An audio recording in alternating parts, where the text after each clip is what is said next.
Timothy రాసిన 2వ పత్రిక 1వ అధ్యాయము 9-10 వచనాలు కలిసి ఉన్నాయి, చదువుదాం. ఆ క్రీస్తు యేసు మరణమును నిరర్ధకము చేసి జీవమును అక్షయతను సువార్త వలన వెలుగులోనికి తెచ్చెను. హల్లెలూయా. యేసుక్రీస్తు ఈ లోకానికి వచ్చినప్పుడు ఆయన ఏం చేశాడు, ఏం తీసుకొచ్చాడు అని అంటే, మరణమును నిరర్ధకము చేసి, అంటే మరణమును ఎత్తివేసి మరణ బలమును తొలగించి ఆయన ఇదిగో జీవమును అక్షయతను వెలుగులోకి తీసుకొచ్చెను. దేని వలన అంటే సువార్త వలన. సువార్త వలన వెలుగులోకి వచ్చింది. అంటే అంతవరకు జీవం అనేది మరుగై ఉంది, అక్షయత అనేది మరుగై ఉంది.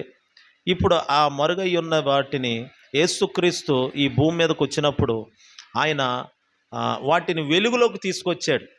అంతవరకు దేనికి అధికారం ఉందంటే మరణానికి అధికారం ఉంది. యేసుక్రీస్తు ఈ లోకానికి రాకముందు మరణానికి అధికారం ఉంది. మరణము ఏలుబడి చేస్తుంది, మరణము ప్రభుత్వం చేస్తుంది.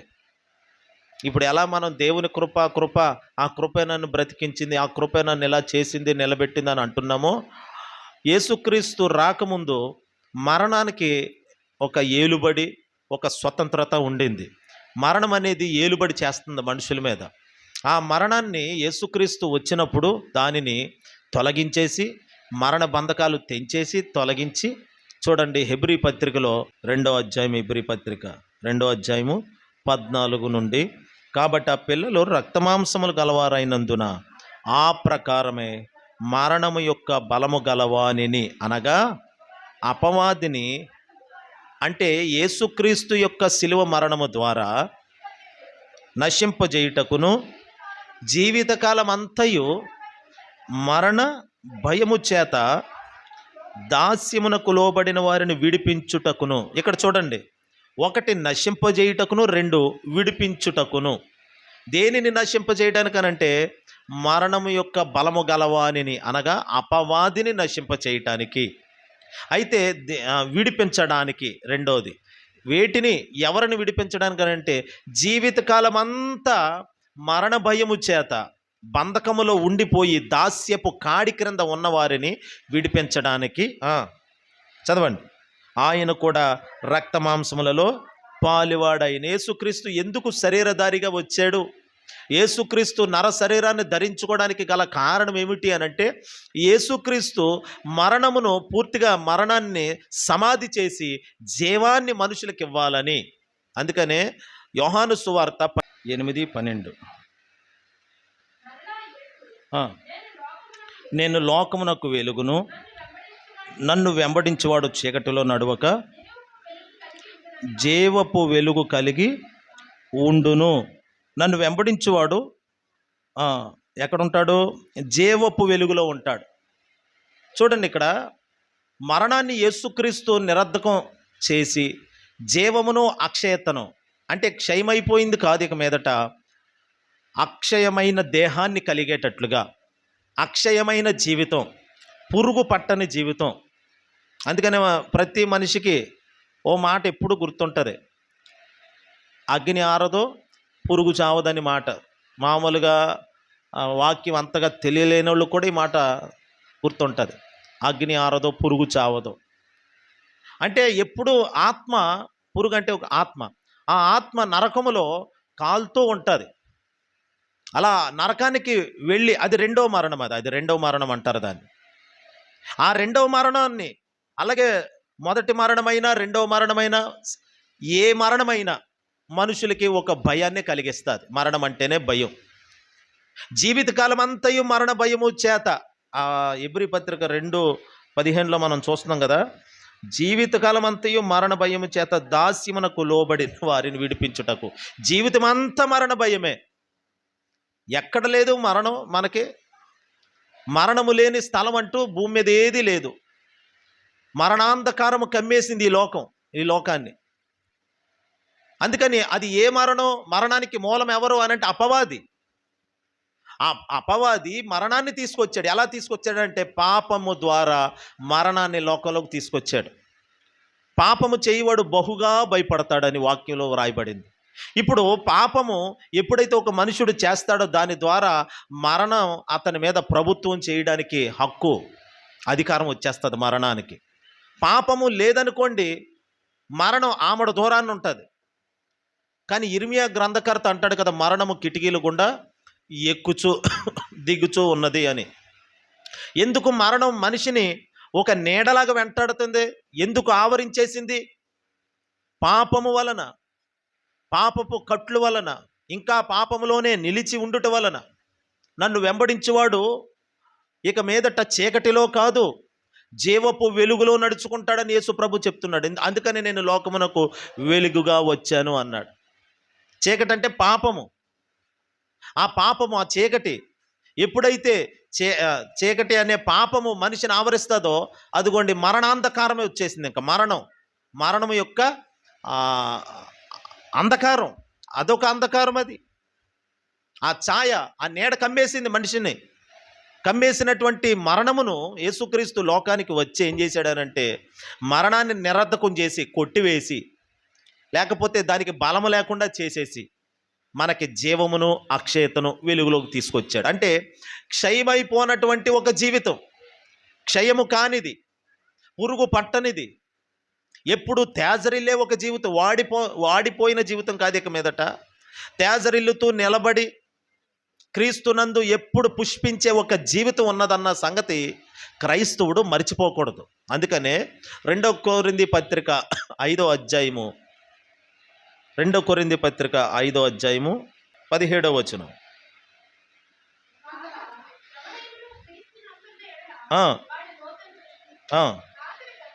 పాతవి గతించెను, అదిగోండి ఎవడైనను క్రీస్తు నందున్న ఎడలవాడు నూతన సృష్టి, నూతనమైన వాడు ఇప్పటి నుండి.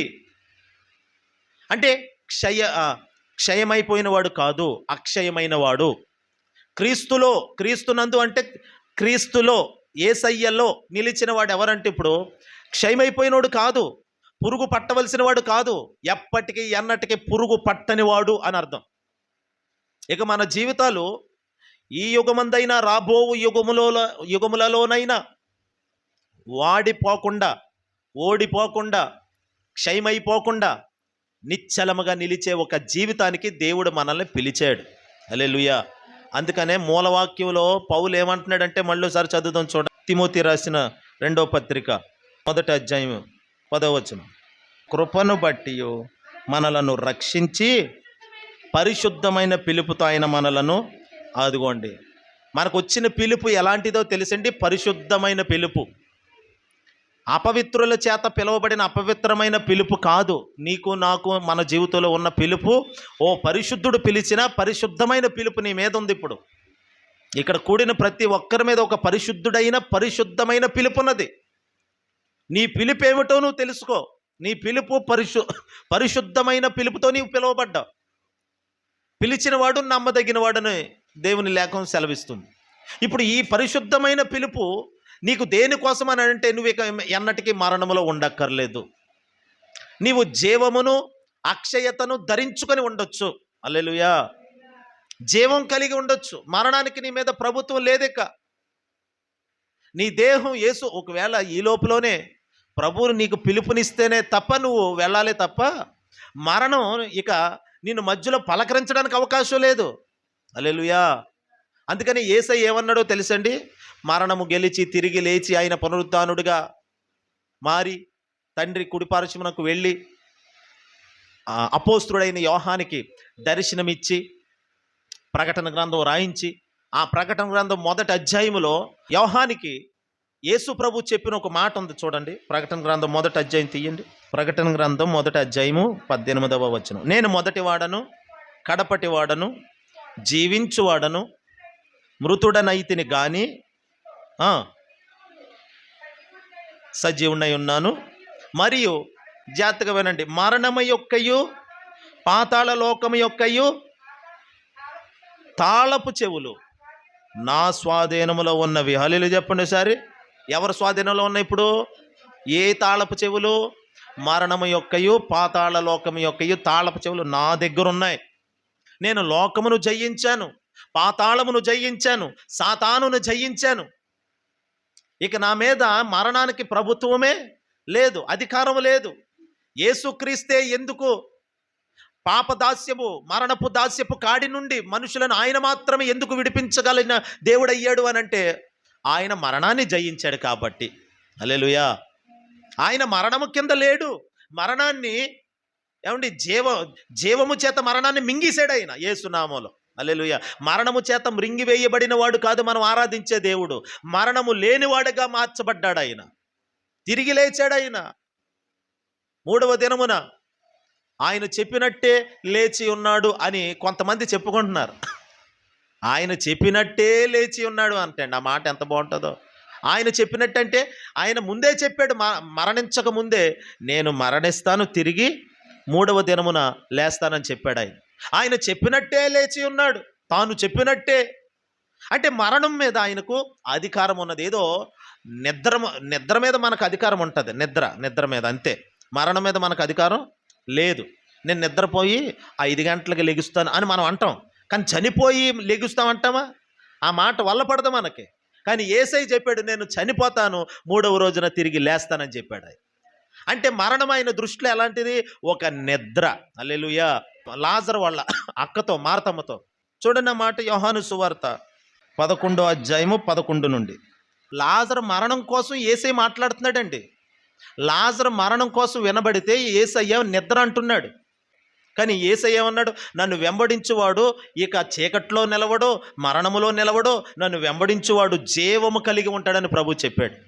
యేసులో నిత్య జీవాన్ని పొందిన వాడు శరీరానికే మరణం ఉంటుంది, కానీ ఆత్మకు మరణం ఉండదు. నిత్య జీవములోకి వెళతాడు, నిత్యము యుగయుగాలు జీవమును అక్షయతను కలిగి ఉంటాడు. లాజరు జీవితంలో ఉన్న మరణాన్ని యేసు ప్రభు నిరర్ధకం చేశాడు యేసుక్రీస్తు. హల్లెలూయా. ఎందుకు వచ్చాడు యేసుక్రీస్తు అని అంటే మరణాన్ని సమాధి చేయడానికి వచ్చాడు.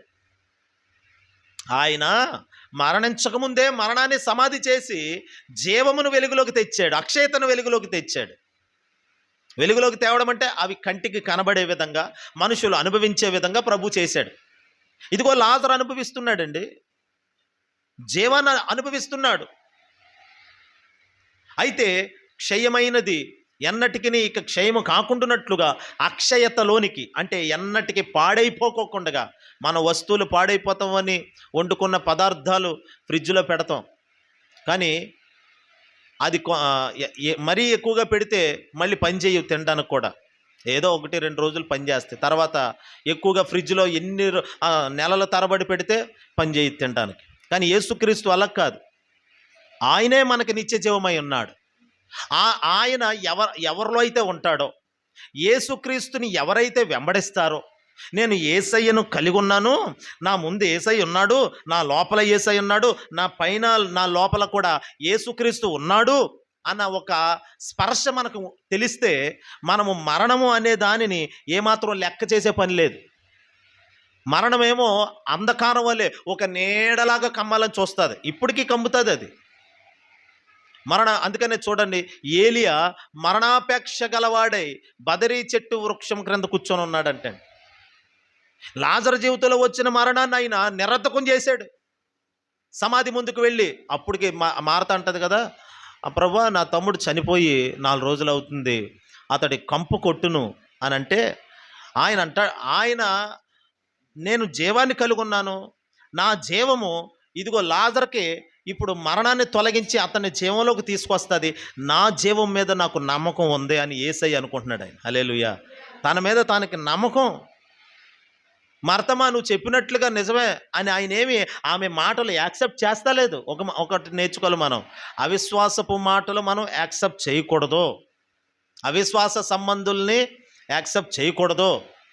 అవిశ్వాసంతో మాట్లాడే ఏ మాట అయినా నీ చెవిని పడగానే ఇది వట్టి మాట, ఇది ఎందుకు పనికిరాని మాట ఇది అని అనుకోవాలంతే. చూడండి ఆమె ఏమందో చూడండి, 38. చనిపోయిన వాని సహోదరి అయిన మార్త, ప్రభువా అతడు చనిపోయి 4 దినములైనది కనుక ఇప్పటికీ వాసన కొట్టును, నువ్వు నమ్మితే మహిమను చూస్తావు. ఈరోజు నీ సహోదరుడు మరణములో ఉన్నాడు, ఏంటి, అతడు శారీరకంగా చనిపోయాడు. కొంతమంది ఆత్మీయంగా చనిపోయి ఉంటారు, బ్రతికే ఉంటారు, ఆత్మీయంగా చనిపోయి ఉంటారు. కొంతమంది ఆలోచనలో చనిపోయి ఉంటారు. సాతానుగాడు దురాలోచనలు కలిగి చేస్తాడు. ఎలాగా అంటే, చచ్చిపో, మరణపు ఆలోచనలు ఇస్తాడు. అదే మరణాంధకారం.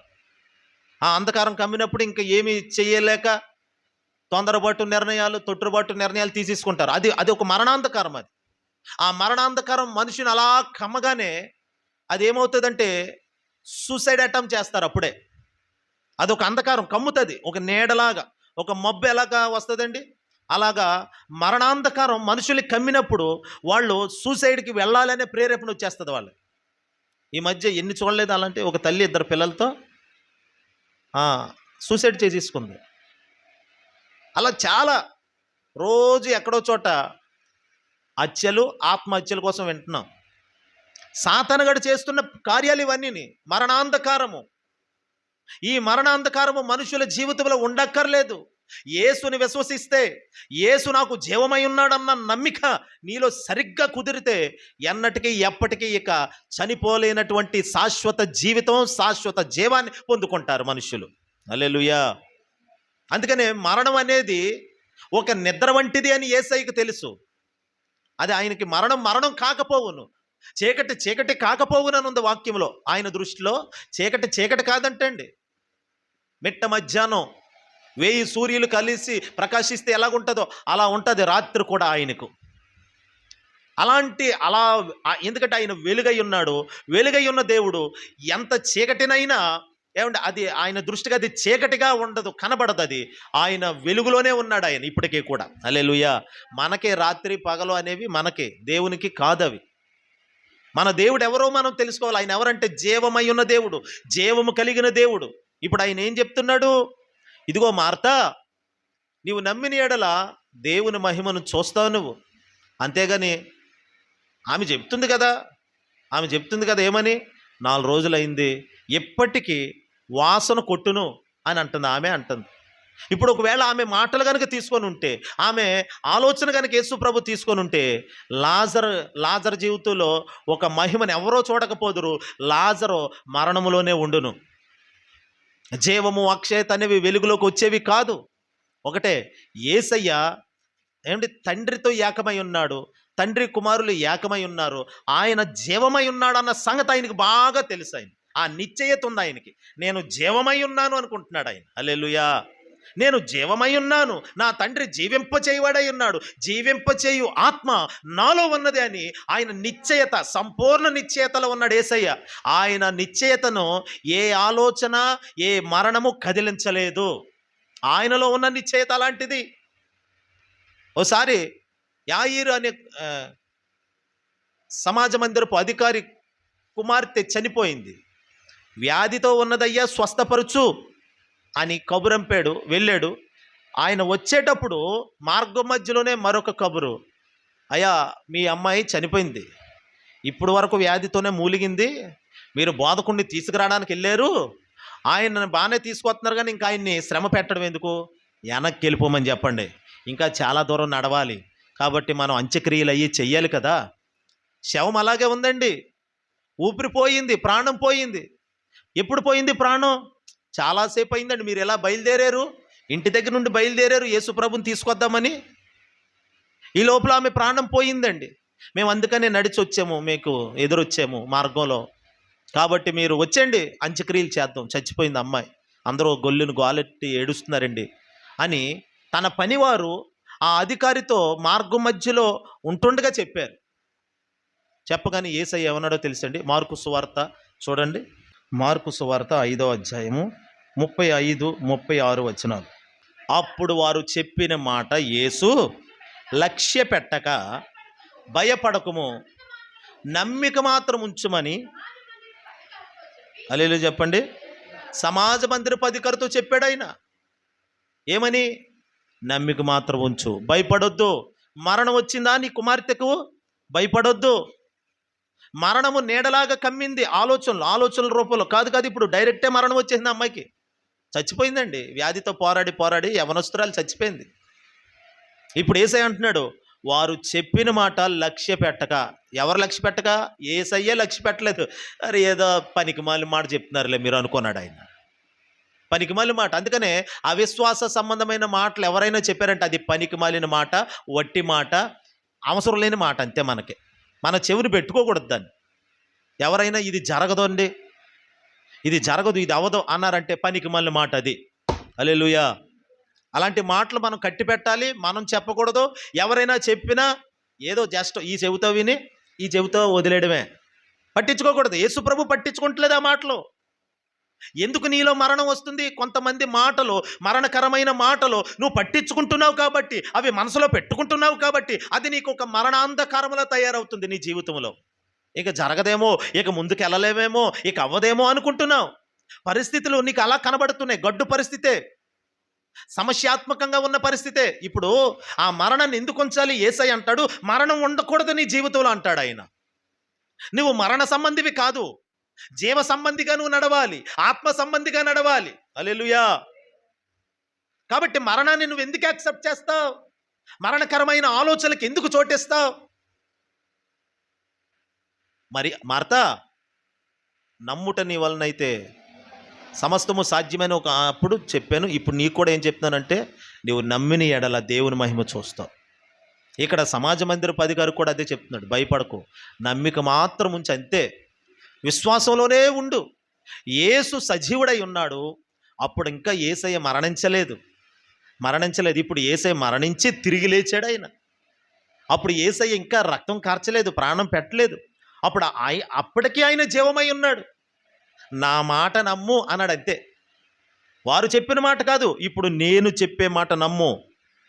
యాయిరు, నా మాట నమ్ము. చూడండి దేవుని బిడ్డలారా, ఇతరుల మాటలు నమ్మితే నీ జీవితంలో ఇంకా మరణం ఏలుబడి చేస్తుంది. మనుషుల మాటలు నీకు మరణాన్ని మోసుకొస్తాయి. మరి వాళ్ళు ఏ మాటలు మోసుకొచ్చారు?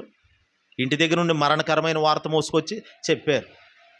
ఆ వార్త పట్టుకొని ఇక ఏం ఆలోచించుకోవాలో తెలుస్తలేదు, భయపడిపోతున్నాడు ఈ యాయిర్ అనే అధికారి. అప్పుడు యేసయ్య అంటున్నాడు, భయపడొద్దు. హల్లెలూయా.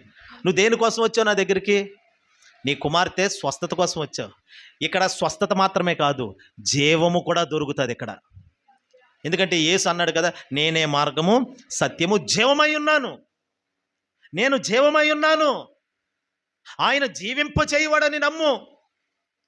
ఏదో ఒక చిన్న సాయం మాత్రమే చేస్తాడని కాదు. ఎంతవరకు నమ్మొచ్చు, ఎంతవరకు ఆధారపడవచ్చు, ఎంతవరకు బరువు వేయచ్చు ఆయన మీద అంటే, ఎంతైనా ఈ లోక బరువు అంతా ఆయన మీద వేసిన, యేసయ్య మీద ఈ లోక భారం అంతా ఆయన మీద వేసిన, అది ఆయనకు బరువుగా అనిపించదు. ఆయనకి మీ చింత యావత్తు ఆయన మీద వేయుడి అని పేతురు చెప్తున్నాడు. నీ భారము యెహోవా మీద మోపుమని వాక్యం అంటుంది. అందుకని అది ఏ భారం? చిన్నయే కాదు, అది మరణముతో కూడిన భారమైన ఆయన మీద వేయి. అంటే ఆయన మీద వేయడం అంటే ఆయన చేయగలడు, ఆయన విడిపించగలడు, ఆయనే జీవమై ఉన్నాడు అన్న నమ్మిక నీకు కుదరాలి. హల్లెలూయా. నీ నమ్మిక తప్పిపోకూడదు, నీ విశ్వాసానికి. అందుకనే వాక్యంలో ఒక మాట ఉంటుందండి, రండి భ్రష్టులైన బిడ్డలారా, మీ అవిశ్వాసమును నేను బాగు చేసేదను. అసలు బాగుపడాల్సింది ఏంటో తెలుసా? మనుషుల్లో విశ్వాసం అనేది పాడైపోయింది, అవిశ్వాసంగా ఉంది. మీ అవిశ్వాసం బాగుపడాలి. ఇప్పుడు అవిశ్వాసం అనేది బాగుపడితే, విశ్వాసం అనేది నీలోకి వచ్చేస్తే ఈ కార్యాలు సుసాధ్యంగా మార్చబడతాయి నీ జీవితంలో. ఎందుకు కార్యాలు జరగట్లేదు? ఎందుకు ఇంకా అలాగే ఎక్కడేసిన గొంగలి అక్కడే అన్నట్టుగా ఉంటున్నావు అనంటే, నీ జీవితంలో ఇతరుల మాటలు నీ మీద ప్రభావితం చూపుతున్నాయి. కొన్ని పరిస్థితులు నీ మీద మరణపు ప్రభావాన్ని తీసుకొచ్చాయి. మూడోది, కొన్ని చూచుట ద్వారా, కొన్ని వినుట ద్వారా, కొన్ని అనుభవపూర్వకంగా నీ జీవితంలో మరణకరమైన పరిస్థితులు మోసుకొచ్చినాయి. కొంతమంది ఎప్పుడు మరణ సంబంధమైన మాటలే పలుకుతారు. అది యేసు నామములో నశించునుగాక. హల్లెలూయా. జీవ మరణములు నాలుక వశమని వాక్యం అంటుంది కదా. ఇప్పుడు మనం పలకవలసిన మాట ఏం మాట? జీవాన్ని గురించి మాట్లాడాలి. అంటే యేసయ్య కోసం మాట్లాడాలి. ఆయనే జీవమై ఉన్నాడు కాబట్టి. ప్రతికూలమైన పరిస్థితి వచ్చిందా? అయితే ఇప్పుడు నువ్వు ఏం పలకాలంటే యేసయ్య కోసం మాట్లాడాలి. ఇప్పుడు సమస్య వచ్చింది, అప్పుడు యేసయ్య కోసం మాట్లాడు. బెదిరింపులు వచ్చినాయి, యేసయ్య కోసం మాట్లాడు. అవమానం వచ్చింది, యేసయ్య కోసం మాట్లాడు. ఎందుకని? యేసయ్య కోసం ఎందుకు మాట్లాడాలంటే, నేనే జీవమై ఉన్నాను అన్నాడు కాబట్టి. జీవాన్ని కోసం మాట్లాడు. మరణము కోసం వచ్చిన పరిస్థితిని కోసం మాట్లాడొద్దు. ఇదిగో నీ నీ ఇంటి పనివారు నమ్మకస్తులే, సరైన వార్తే, అది నిజం కావచ్చు వాళ్ళ వాళ్ళ దృష్టికి అది. డాక్టర్లు కూడా అంటారు కదా, క్యాన్సర్ మొత్తం అన్ని స్టేజ్లు అయిపోయి ముదిరిపోయింది, ఇంకా రిపోర్ట్ అలాగే ఉంది, కాదంటలేదు. కానీ యేసయ్య దగ్గరికి వచ్చేసరికి ఆ రిపోర్ట్ కోసం నమ్మకంటాడు ఆయన. నమ్మకం. హల్లెలూయా చెప్పండి. నమ్మొద్దు. అదేంటి ప్రభు? నమ్మొద్దు, ఆ రిపోర్ట్ నమ్మొద్దు నువ్వు. మరి మరి ఏమి నమ్మాలి? నన్ను నమ్ము, నా జీవాన్ని నమ్ము. నా జీవమును నువ్వు నమ్ముకొనుట వలన నీకు అది జీవమై ఉంటుంది. నువ్వు మరణంలోకి వెళ్ళక్కర్లేదు. ఎందుకంటే నువ్వు అక్షయతను అనుభవించడానికి పిలువబడ్డావు, జీవాన్ని పొందుకోవడానికి పిలువబడ్డావు. హల్లెలూయా. నీ మన జీవం ఏ పాటిది? ఇంతలో కనబడి అంతలో మాయమైపోయేవారు. అయినా ఇంత అల్పమైన మనకు దేవుడు ఎంత జీవాన్ని ఇచ్చాడో చూడండి. అల్పమైన దానికే ఎక్కువ ఘనతనిచ్చినట్లుగా అలాగా అల్పమైన మనకి యేసయ్య చాలా ఘనతనిచ్చాడు. ఆ ఘనత ఏంటంటే ఆయన జీవాన్ని మనకిచ్చాడండి. ఆయన జీవాన్ని మనకిచ్చాడు. మనం ఏమన్నా ఆయనకి ఏమన్నా ఉపయోగపడ్డావా? మన వల్ల ఆయనకి ఏమన్నా ప్రయోజనమా? ఏ రోజైనా ప్రభువుకి తోడ్పాటుగా ఉన్నామా? ఇప్పటికీ ఏ మనుషుడు యేసయ్యకి సహకారులు కాదు, యేసయ్యే మనకు సహకారి. మనుషులకి ఆయన ఉపయోగపడ్డాడు, కానీ ఏ మనుషుడు నా వల్లనే దేవుడు అనడానికి అసలు ఒక్క మాట కూడా సరిపడ అలా మాట్లాడటానికి. అలాంటి అత్యల్పులమైనటువంటి మన యందు కృప ద్వారా ఆయన మనకి జీవాన్ని ఇచ్చాడు. ఆయన ఆ జీవము క్షయమైపోయేది కాదు, అది అక్షయమైన జీవాన్ని ఇచ్చాడు ఆయన.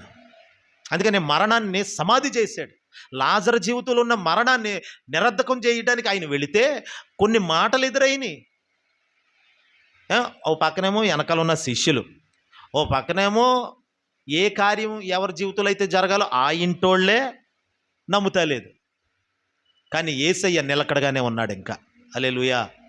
ఆయన యెహోవా బలిష్ఠుడు, ఆయన ఆకాశమందు ఆసీనుడై ఉన్నాడు, బలిష్ఠుడు, నిలకడగా ఉన్నాడు, కదలని వాడు ఆయన. హల్లెలూయా. మనం కదిలిపోతామేమో కానీ ఆయన కదల్చబడని దేవుడు ఆయన. హల్లెలూయా. అయితే జీవమై ఉన్న దేవుడు అవిశ్వాస సంబంధమైన మాటలకి, చేతలకి, క్రియలకి ఎన్నెన్నొచ్చినా ఆయనను ఏమాత్రము ముట్టజాలవు. ఆయన కదలకుండా ఉన్నాడు. ఆయన నిశ్చయతలో, ఆయన తీర్మానములో ఏదైతే కలిగి ఉన్నాడో అందులో నిలబడి ఉన్నాడు ఆయన. కదలని దేవుడు ఆయన అందులో. అందుకనే ఆయన ఆ మాట అంటున్నాడు, రండి రండి మన సహోదరుని నిద్రలో నుండి లేపుదామని. ఆయన మాటే. అయ్యా బోధ కూడా ఇంతమంది ఇన్ని మాటలు చెప్తున్నావు, చెవికెక్కించుకోవా నువ్వు? అర్థం కాదా నీకు? అర్థం కాదు, మీకు అర్థమవ్వక అలా మాట్లాడుతున్నారు. ఆయన జీవము కాస్త మీరు రుచి చూస్తే అర్థమైతే ఇక ఎప్పటికీ కూడా మరణం కోసం మాట్లాడరు. మరణం అనేది ఎంత తేలికైపోతుందో మీ జీవితంలో. మరణం అనేది బరువుగా ఉంది ఇప్పుడు. కానీ ఇప్పుడు ఆయనలో నివసించే వారికి, ఆయన జీవాన్ని పొందేమో అన్న విశ్వాసం కలిగిన వారికి మరణము చాలా తేలిగ్గా ఒక పేపర్ లాగా ఉంటుందండి. ఒక్క పేపర్ మాదిరిగా ఉంటుంది. పేపర్ ఏమన్నా బరువు? అది అసలు బరువు కాదు. మరణం బరువు కాదు మనిషికి. కాకపోతే సాతాను మరణము చేత మనల్ని భయపెట్టాలని చూస్తాడు. ఏ మనిషికైనా మరణం అంటే భయం, మరణం అంటే భయం. తెలుసండి? నాకు ఉదయాన్నే ఒక ఆలోచన కలిగింది. ఒక మనుష్యుడు ఎంతో కోట్లు ఖర్చు పెట్టి పెద్ద బిల్డింగ్ కడతాడు, కానీ ఆ కట్టి వయసు అయిపోయి చనిపోయిన తర్వాత అండి, చనిపోయిన వ్యక్తిని ఆ ఇంట్లో పాతి పెడతారా? చెప్పండి. చనిపోయినోడు ఇది నా ఇల్లు కదా, వీలునామా రాసాడు ఆఖరిలో చచ్చిపోయినప్పుడు, దయచేసి నా ఇంట్లోనే నన్ను పాతి పెట్టండి అని రాశాడు. ఎవరైనా నెరవేరుతారా? ఊరి మధ్యలో ఉంది ఇల్లు, 2 కోట్లు ఖర్చు పెట్టి కట్టుకున్నాడు. ఆ ఉత్తరంలో రాయబడిన మాట కొడుకులు కూతులు ఎవ్వరూ నెరవేర్చరు నాకు తెలిసి. ఒకవేళ అలా నెరవేర్చాలనుకున్న ఊరు ఒప్పుకుంటుందా? ఊరు ఒప్పుకోదు. ఊరు పొమ్మంటుంది, కాడి రమ్మంటుంది అన్న సామెతే నెరవేరుతుంది. ఎందుకని ఊరోళ్ళ బాబు అదిగో ఆ శ్మశాన వాటికి ఎందుకుంది? శవాలన్నీ తీసుకెళ్ళి అక్కడ పాతి పెట్టడానికి, తగలబెట్టడానికి అది. అంతేగాని ఊరి మధ్యలో ఇంట్లో పాతి పెట్టడానికి, మా నాన్న కష్టపడి కట్టిన ఇల్లండి ఇది, ఇక్కడే పాతి పెడతాం, కుదరదు. కుదరదు.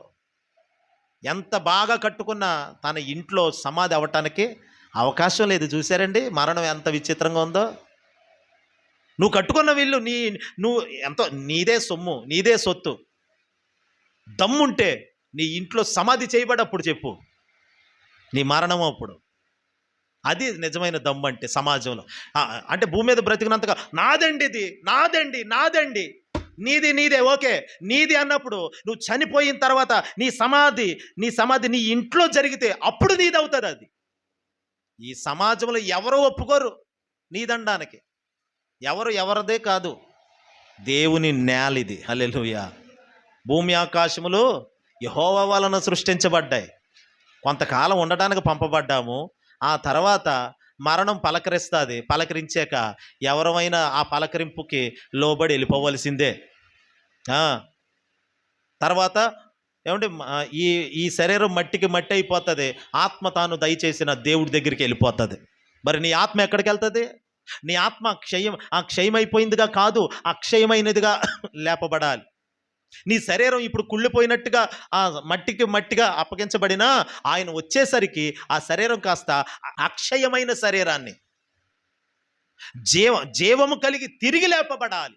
సమాధిలో ఉండదు నీ శరీరం. హల్లెలూయా. నిన్ను మరలా ప్రభు లేపుతాడు.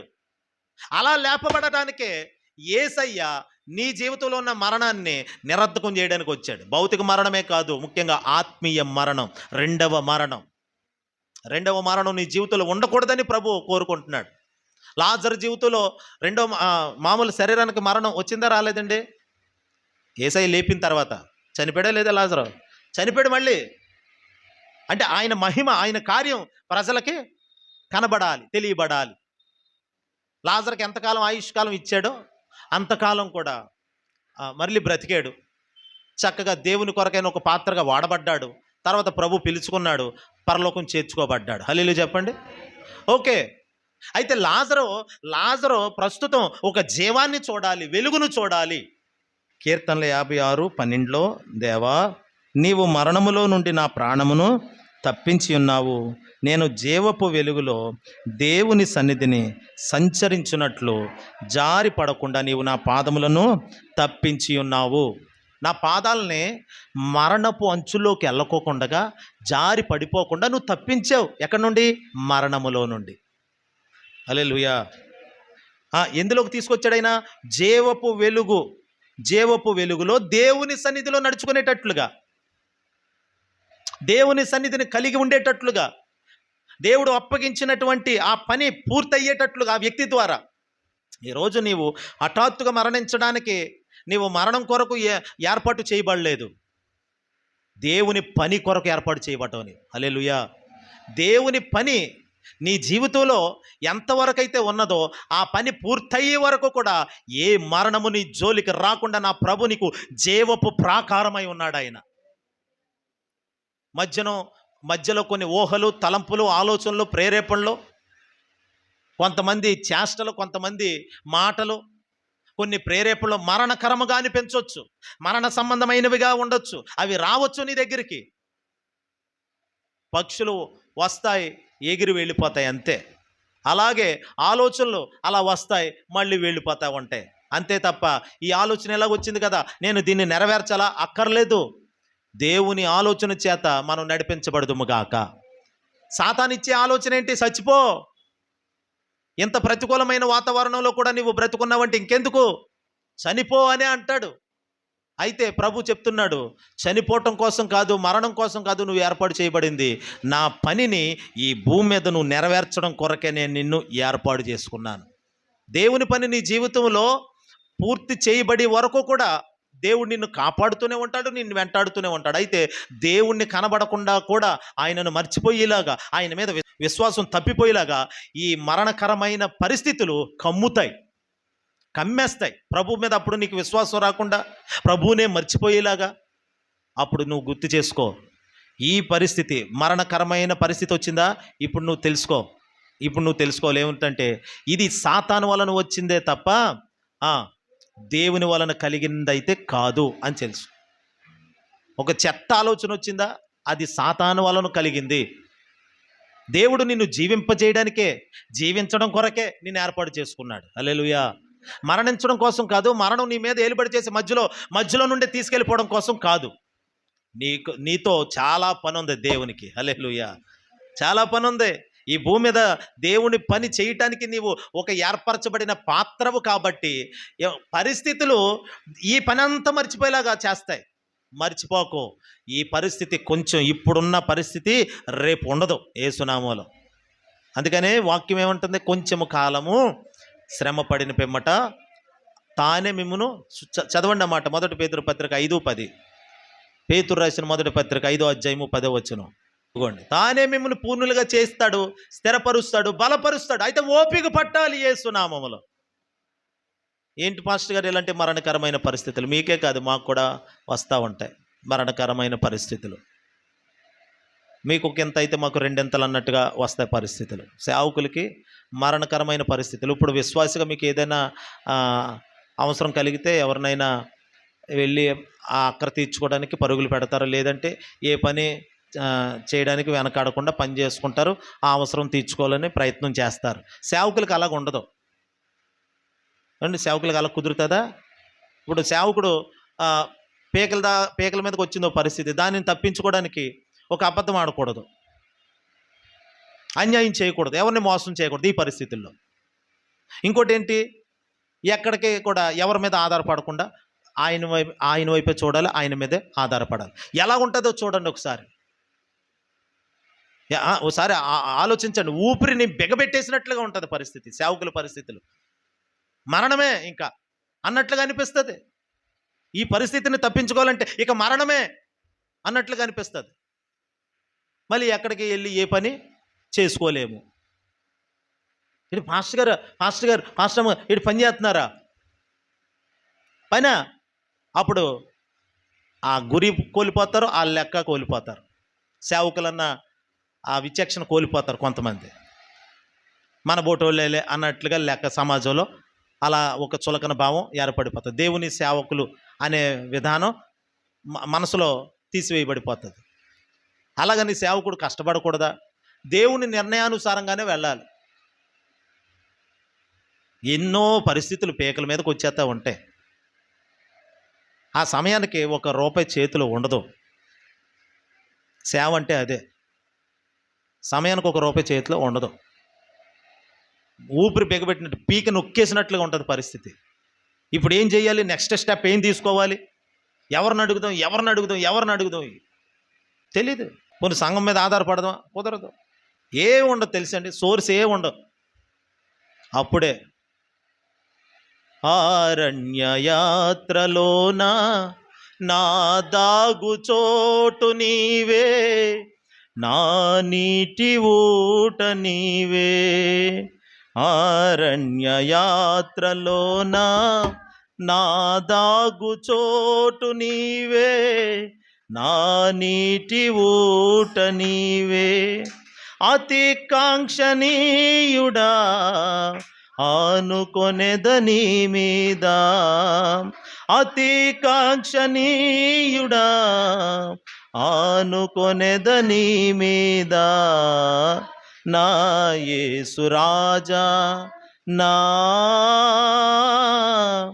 ఆరాధ్య దైవమా, ఆరాధ్య దైవమా, నా స్తోత్ర గీతమా, నా స్తోత్ర గీతమా, ఆరాధ్య దైవమా, నా యేసు రాజా రాజా రాజా. పరమగీతము 8వ అధ్యాయము 5వ వచనం చూడండి ఒకసారి. తన ప్రియుని మీద ఆనుకొని అరణ్య మార్గమున వచ్చున్నది ఎవరు? అరణ్య మార్గములో వచ్చుచున్నది ఈమె ఎవరు? ఎలా వస్తుందో తెలుసండి? ప్రియుడి మీద ఆనుకొని వస్తుందంట. ఆ ప్లేస్ ఉన్నదేంటి? పరిస్థితి ఏమిటంటే అరణ్యం.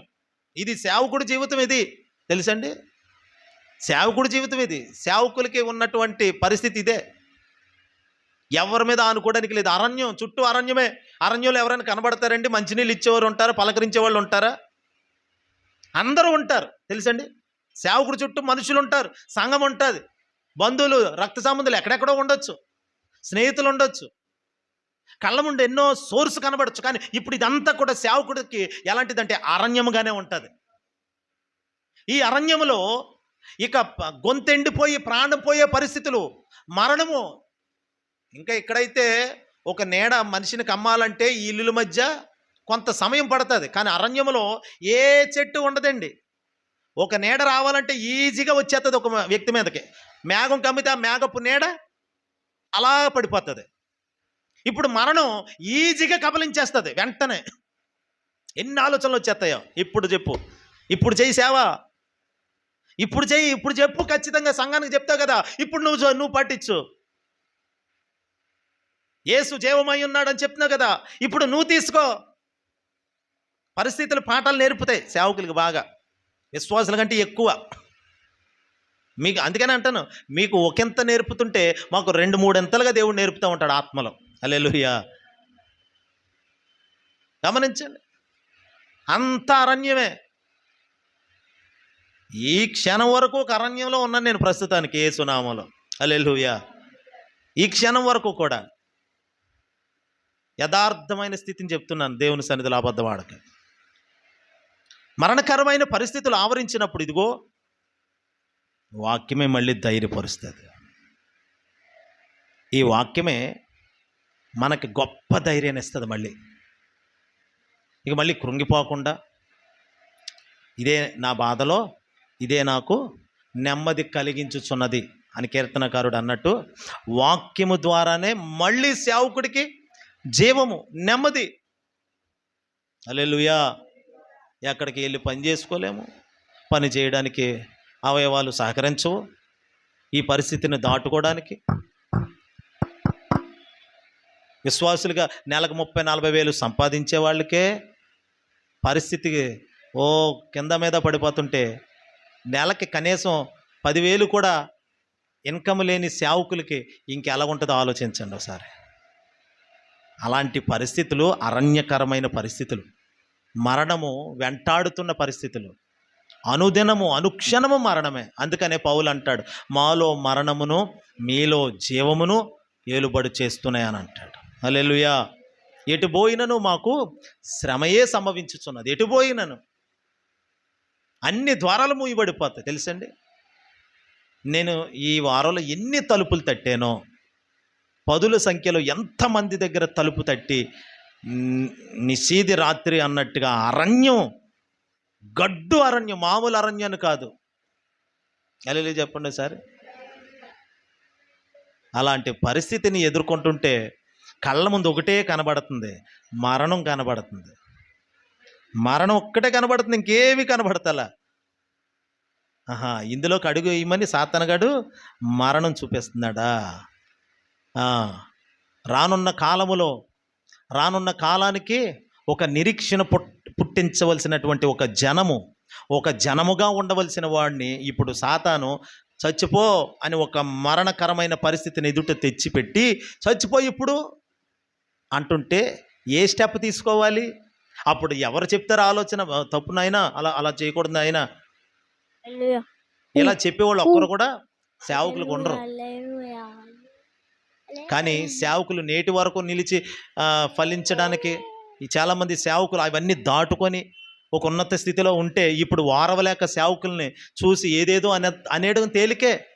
వాళ్ళు ఎన్ని మరణకరమైన పరిస్థితులు దాటారో నేను వెళుతుంటే నాకు అర్థమవుతుంది. ఇప్పుడు ఎన్ని స్టేజెస్ దాటుకుంటూ వచ్చాడు ఒక సేవకుడు. ఈరోజు సూట్ వేసి చక్కగా నిలబడి వాక్యం చెప్తున్నాడు, సంఘం పెద్దదైంది, కారు మీద తిరుగుతున్నాడు, గొప్పగా ఉన్నాడు, టై కట్టాడు, సూటు బూటు వేసాడు, రంగు వేసాడు, లేకపోతే మొఖానికి పౌడర్ వేసాడు, ఇవన్నీ పై చూస్తున్నారు. ఏమీ లేనప్పుడు ఆ సేవకుడు ఎన్నిసార్లు చచ్చిపోవాలనుకున్నాడో తెలుసా? నేను వెళ్తున్నాను ఆ మార్గంలో, నేను ఉన్నాను కాబట్టి ఆ రుచి నాకు తెలుసు. అందుకనే ఏ సేవకుడిని దూషించడానికి పని లేదండి. హల్లెలూయా. ఒకే ఒక దాన్ని వ్యతిరేకించాలి, అదే దుర్బోధ. అంతకు మించి ఇంకేమీ కాదు. ఏ సేవకుని ఎదిరించడానికి లేదు. ఒక్క విషయం, దుర్బోధ. ఆ బోధ విషయంలో జాగ్రత్త పడి అందరి ఎడల ప్రేమ, కపటము లేని ప్రేమతో సేవకులను ప్రేమించడం తప్ప మరొకటి ఏమీ లేదు మనకి. హల్లెలూయా. మరణం మరణం, అనుదినము అనుక్షణము మరణమే. అలాంటి పరిస్థితిలో ఒక జనముగా ఉండవలసిన వాడు, ఏమండి, ఒక జనముగా ఉండవలసిన వాడు. ఒకవేళ అబ్రహాము విశ్వాసము భ్రష్టమైన విశ్వాసం అయితే ఒక జనముగా ఉండవలసిన ఇస్సాకులో నుండి రావాల్సిన ఒక జనము, ఇశ్రాయేలు జనము, వాళ్ళు ఉండకపోదురు నేడు. అబ్రహాము విశ్వాసం ఎంతగా పరీక్షించబడిందో, బలిపెట్ట మీద కొడుకును పెట్టాడు. వృద్ధాప్యములో అతడికి ఇక ఆసరా ఏమీ లేదు. పనోళ్ళని చూసుకొని ఆసరా కాదు, కుమారుణ్ణి చూసుకొని ఒక ఏదో చిన్న చిరుదివ్వెలాగా చీకటి గది అంతట్లో ఒక చిన్న దీపంలా, అంటే ఒక నిరీక్షణ ఇస్సాకుని బట్టి ఉండింది. ఆ నిరీక్షణ కూడా ఇప్పుడు ఎక్కడికి వెళ్ళిపోయిందంటే చీకట్లోకి వెళ్ళిపోయినట్టు అయిపోయింది. మళ్ళీ చీకటి ఆవరిచ్చేసింది. ఎదుగో బలిపెట్ట మీద ఉన్నాడు. ఇప్పుడు ఒక జనముగా ఉండవలసిన వాడు ఒకప్పుడు బలిపెట్ట మీద ఉన్నాడు.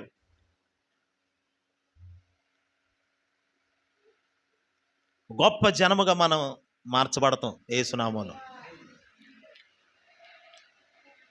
ఈరోజు పరిస్థితులు ఎలా ఉన్నాయి? ఎండిన పరిస్థితి చూస్తున్నాను, గడ్డు పరిస్థితి చూస్తున్నాను, అరణ్య పరిస్థితి చూస్తున్నాను, అడవి లాంటి పరిస్థితులు ఎదుర్కొంటున్నాను. కానీ ఒక రోజండి దేవుని సన్నిధిలో ఉండి చెప్తున్నాను, ఎటు తిరిగినా ఐశ్వర్యమే ఉండబోతుంది. ఎటు పోయినా శ్రమలే అని పౌలు అన్నాడు. అవి దాటిన తర్వాత ఎటు పోయినా అందరూ సహకారులే ఉంటారు. హల్లెలూయా. ఎటు పోయినా అన్ని మార్గాలు కలిసి వచ్చే విధంగా దేవుడు మార్చేస్తాడు. వెళుతున్న మార్గంలో ఎన్ని మూయబడిన ద్వారాలను అన్నీ తెరవబడిపోతాయి. ఈ ఒక్క నిరీక్షణే సిగ్గుపడకుండా చేస్తుంది. హల్లెలూయా.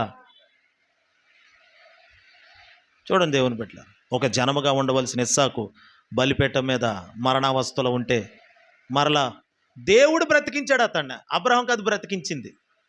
హల్లెలూయా. దేవుడు అబ్రహాం ఆ చిన్నవాడి మీద, అంటే అబ్రహాంలో ఏముంది? విశ్వాసం.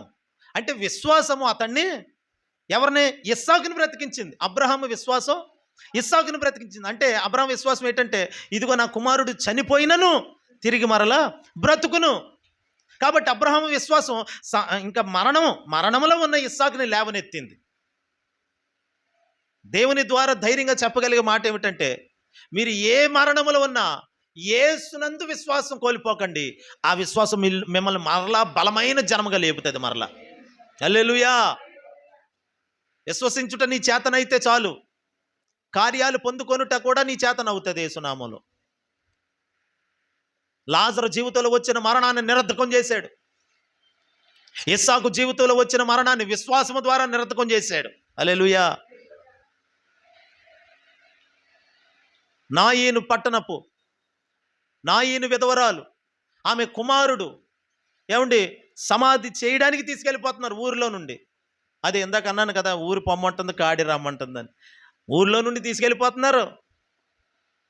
ఊళ్ళో ఉంచవచ్చు కదండి. తెలిసిన వాళ్ళు పిల్లడు, అయ్యో అందరిలో కలివిడిగా తిరిగిన యవనస్తుడండి, వ్యాధితో రోగంతో చచ్చిపోయాడండి, అయ్యో పోలేండి మన మధ్యలో ఇక్కడ పాతి పెట్టండి. లేదు, తీసుకెళ్ళిపో. ఇప్పట్లో అయితే అద్దెంట్లో కనుక ఎవరైనా చనిపోతే ఇంకా ఫాస్ట్గా చేసేయాలి సమాధి కార్యక్రమం. తెలుసండి, సమాధి కార్యక్రమం చాలా బాగా జరగాలి ప్రతి మనిషికి. అలా జరగకపోతే పడిపోయిన పిండమే మేలు. సమాధి సరిగ్గా జరగకపోతే, మట్టిగా అప్పగించబడకపోతే రేపు నిత్య మహిమకు లేపబడరు వాళ్ళు. గుర్తుపెట్టుకోండి. ఒక మట్టిగా క్రైస్తవ దేహం, క్రైస్తవుల యొక్క శరీరాలు చనిపోయాక మట్టిగా అప్పగించబడితేనే రేపు ఆయన వచ్చినప్పుడు వాళ్ళు నిద్రలో నుండి లేపబడతారు. లేదు, ఒకవేళ కాల్చేద్దామండి, కాలితే ఏముండదు, ఇంకా ఏముండదు, వాళ్ళు లేపడం కుదరదు. అందుకని అవివేకం ఆ పని బైబిల్ ఎక్కడ కూడా ఏ క్రైస్తవుడిగా పిలువబడిన పాత నిబంధనలో కానీ క్రొత్త నిబంధనలో కానీ కాల్చబడుట అనే కార్యక్రమం లేదు బైబిల్లో. ఒకే ఒకటి, మట్టిగా గొయ్యి తీసి పాతి పెట్టడమే, సమాధి చేయటమే ఎవరైనా చనిపోతే. హల్లెలూయా. ఏమంటే ఇప్పుడు మనం ఏదైనా గొయ్యి తీసి కప్పెట్టామంటే మళ్ళీ తీస్తే ఆ గొయ్యి కాసేపు మళ్ళీ తవ్వి తీస్తే ఆ వస్తువు ఉంటుంది కదా. అలాగే అంటే ఇప్పుడు శవాన్ని పాతి పెడితే మళ్ళీ ఉంటుందని మనం తవ్వితే ఉండకపోవచ్చు. యేసయ్య వచ్చినప్పుడు ఆ వ్యక్తులు మరలా లేపబడతారు, మరలా మహిమ శరీరాన్ని ధరించుకొని లేపబడతారని వాక్యం అంటుంది. హల్లెలూయా. అలాంటి ఒక నిశ్చయత క్రైస్తవ జీవితాలలో ఎవరికైనా మరణం వస్తే ఆ మరణించిన వారి కుటుంబ సభ్యులకి ప్రభు ఎలాంటి గొప్ప నిరీక్షణ ఇస్తున్నాడు ఆయన. హల్లెలూయా.